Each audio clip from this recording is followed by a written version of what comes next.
આદિવાસી સમાજના પડખે હવે યુવરાજસિંહ જાડેજા જે આમ આદમી પાર્ટીના એક નેતા છે તેઓ પણ હવે આદિવાસીના પડખે ઊભા છે.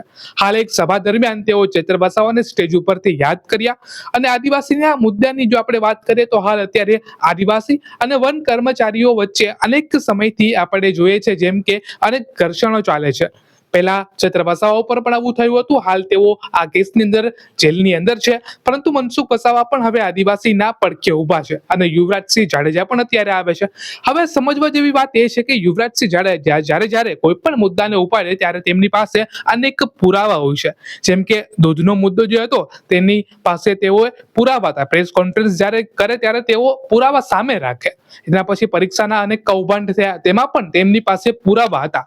તો હવે રહ્યો મુદ્દો આદિવાસીનો અને વન કર્મચારી વચ્ચેનો આ બબાલનો જે છે જમીન ખેડવા ઉપર આખો આ મુદ્દો જે છે તે દિવસે ને દિવસે આપણને વધતો જોવા મળે છે. તો હવે યુવરાજસિંહ જાડેજા આવનારા દિવસોની અંદર જો પ્રેસ કોન્ફરન્સ કરે અને પુરાવા સાથે આ મુદ્દા ઉપર ઉતરે તો કોઈ નવી નવાઈ ના કહેવાય. કેમ કે અનેક પાર્ટીઓ જ્યારે એક થઈને કામ કરશે તો જ કદાચ મને એવું લાગે છે કે જે આદિવાસીનો આ ખેડૂતનો જે મુદ્દો છે તે આગળ આવશે અને સરકાર સુધી પહોંચશે. હાલ અત્યારે મનસુખ વસાવા જે ભારતીય જનતા પાર્ટીના જ છે તેઓએ પણ આ જે મુદ્દો છે તે ઉપાડ્યો છે. યુનો દ્વારા ઘોષિત જે વિશ્વ આદિવાસી દિવસ છે ત્યારે મારે બે ત્રણ વાત આપના સમક્ષ મૂકવી છે કે આ આદિવાસી દિવસ ખાલી આદિવાસી માટે નથી, પરંતુ જે બિન આદિવાસી છે એને પણ આ વિશ્વ આદિવાસી દિવસ મનાવવાની પહેલી જરૂરિયાત છે.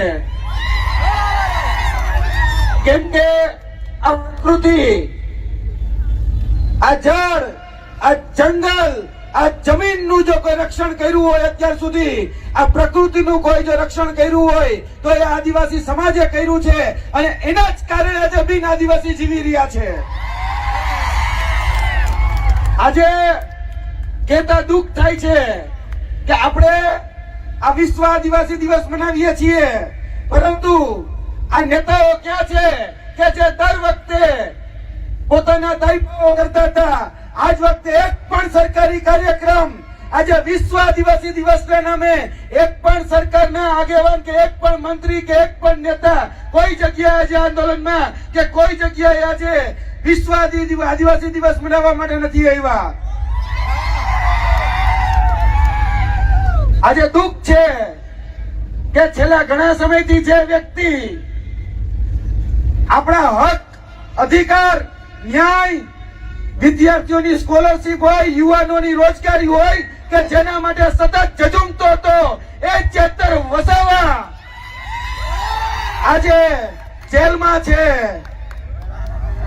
આજે રંજ છે અમને વાતનો, આજે એની અનુપસ્થિતિ છે. જે દુઃખ થાય છે કે જે વ્યક્તિ આદિવાસી સમાજને જગાડ્યો, જે વ્યક્તિ આદિવાસી સમાજના હાથમાં પેન આપવાનું કામ કર્યું, કલમ આપવાનું કામ કર્યું, આજે એમ કેમ પ્રકારે એને ફસાવાનો, એને દબાવવાનો, એને ક્યાંક ને ક્યાંક પ્રતાડિત કરવાનો આજે ક્યાંક ને ક્યાંક તકતો ગળાઈ રહ્યો છે. મારે આ માધ્યમથી એ સરકારને પણ કહેવું છે કે તમે ગમે એટલા દબાવો, તમે ગમે એટલા પ્રતાડિત કરો, પરંતુ આ તો કોહિનૂર છે, ચેતર કોહિનૂર. તમે ગમે એટલો દબાવશો એ કઈ ફરક પડવાનો નથી. જેમ હીરાને વધારે ઘસો તો ચમકદાર થાય, એમ ચેતર વધારે ચમકશે. અને અત્યારે તમે જુઓ બધી જ જગ્યાએ આંદોલન ચાલી રહ્યા છે. આપણું જ બાજુનું શાકબારા, ત્યાં આપણી જમીન ખેડવા માટે ક્યાંક ને ક્યાંક વન કર્મચારીઓ જે છે એ આપણા જમીન ઉપર કબજો કરવા આવી રહ્યા છે. ત્યારે આપણા આદિવાસી ભાઈઓ આંદોલન કરી રહ્યા છે. આજે મધ્યપ્રદેશની અંદર આપણા જળ, જમીન અને જંગલની ઉપર જ્યારે આ ઉદ્યોગપતિઓનો જે ડોળો છે એ ડોળાની સામે આજે આદિવાસી સમાજ ઝઝૂમી રહ્યો છે. આજે દરેક જગ્યાએ આદિવાસી સમાજ એ સંઘર્ષ કરે છે. આજે જોવા જઈએ તો ચેતરભાઈ વસાવા કહેતા કે ક્યાં સુધી લડોગે જીતોગે, ક્યાં સુધી જિંદાબાદ મુર્દાબાદ. અરે એક વખત એક થઈ જાવ એટલે તમ તારે બધું જ ઘી મેં ઠામના ઘી છે જ. દરેક જગ્યાએ મારે એક આદિવાસી સમાજને એક વિનંતી છે આ માધ્યમથી.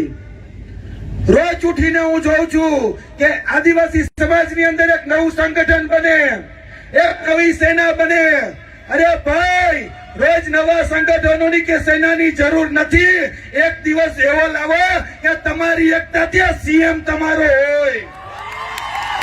આ સીએમ બનાવો. સંગઠન જેના બહુ બનાવી, બહુ ફાટા પડ્યા, બહુ ક્યાંક ને ક્યાંક વાડા કર્યા, એ વાડા મિટાવી અને આ આદિવાસી દિવસના દિવસે એક થાવ, એક ખાલી આદિવાસી નો નારો પડે.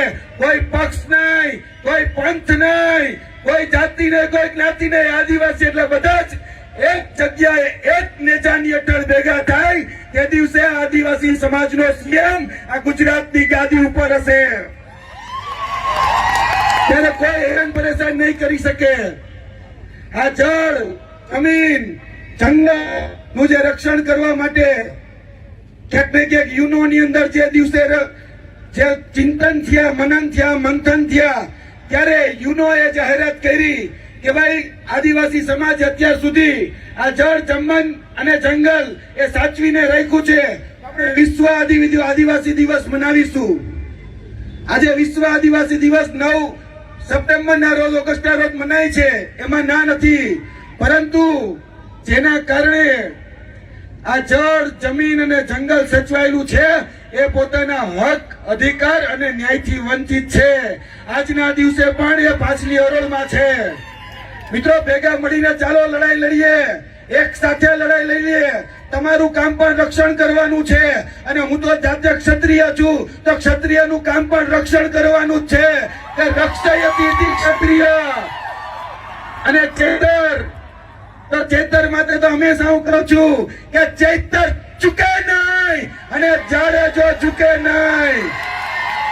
બધા જ ભેગા મળીને લડાઈ લડીએ અને જે અધિકારો, જે આપણે ક્યાંક ને ક્યાંક બોગસ પ્રમાણપત્રો, જે સાચા આદિવાસીના હક, અધિકાર જે લોકો તડાપ મારી રહ્યા છે એની સામે લડીએ. આ જળ, જમીન અને જંગલ સામે લડીએ. આ બધી જ લડાઈ આપણે ભેગા થઈ આજે સંકલ્પ લેવાનો છે કે આજે વિશ્વ આદિવાસી દિવસના નિમિત્તે આપણે બધાય એક થઈ, એક નેજા હેઠળ આવી અને કોઈ પણ પક્ષ, કોઈ પણ પંથ બધું જ ભૂલી અને આ લડાઈ એક સાથે જે દિવસે લડીશું ને તે દિવસે મેં તમને કહી દીધું કે આપણે સીએમ બનાવીશું. હવે સીએમ બનાવવાની રાહમાં આવો. આપણે સીએમ બનાવવાનો છે. બાકી ચેતરભાઈ, दायरे में सिमत के आएगा.